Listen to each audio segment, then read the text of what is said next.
போகி அன்னைக்கு நைட்டு கிளம்புனோம். பொங்கலும் பிறந்துருச்சு. நாங்கள் வந்து பொங்கலுக்கு ஊருக்கு போகிறதுக்கு இன்னொரு ஸ்பெஷல் நியூஸ் என்னன்னா, என் நாத்தனாருக்கு கல்யாணம். அன்னைக்கு பந்தக்காலும் நடந்தாங்க. சரி வேக வேகமாக ரீச் ஆனோம். 3:30 மணிக்கு ரீச் ஆனோம். 4 மணிக்கு பிரம்மமுகூர்த்த டைமுக்கெல்லாம் அங்கே போகணும் அப்படின்னு சொல்லிட்டு போய் ஒரு சொட்டு தூக்கம் இல்லாமல் எல்லாரும் ஒரு ஆளாக தனித்தனியாக குளிச்சுட்டு கிளம்பி அதுக்கப்புறம் மாப்பிள்ளை வீட்டுக்கு கிளம்பி போயாச்சு. அங்கே போயிட்டு ஒவ்வொருத்தவங்களும் அவருக்கு நலுங்கு வைக்க அண்ணன் தம்பி அப்பா அம்மான்னு எல்லாருமே நலுங்கு வச்சு முடிச்சிட்டோம். அதுக்கப்புறம் எல்லாரும் சேர்ந்து முகூர்த்தக்கால் நடுறதுக்கு எல்லாரும் ஒன்று சேர்ந்து காலும் நட்டாச்சு.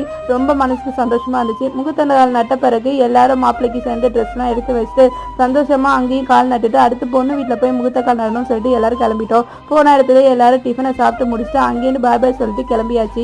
அடுத்து வீட்டுக்கு மாப்பிள்ளை வீட்டிலேருந்து கிளம்பி பொண்ணு வீட்டுக்கு வரும்போது செம வைப் இருந்தது. என்னன்னா கல்யாண வீடுனா வைப் என்னது பாட்டு தானே. ரேடியோ செட்லாம் கட்டிட்டு கல்யாண வீடே களை கட்டினுச்சு. ரொம்ப ஹாப்பியாக இருந்தது. நெக்ஸ்ட் வீடியோ பொண்ணோட நலுங்கு பார்க்கலாம். பாய் பாய் மை டியர் செல்லா குட்டீஸ்.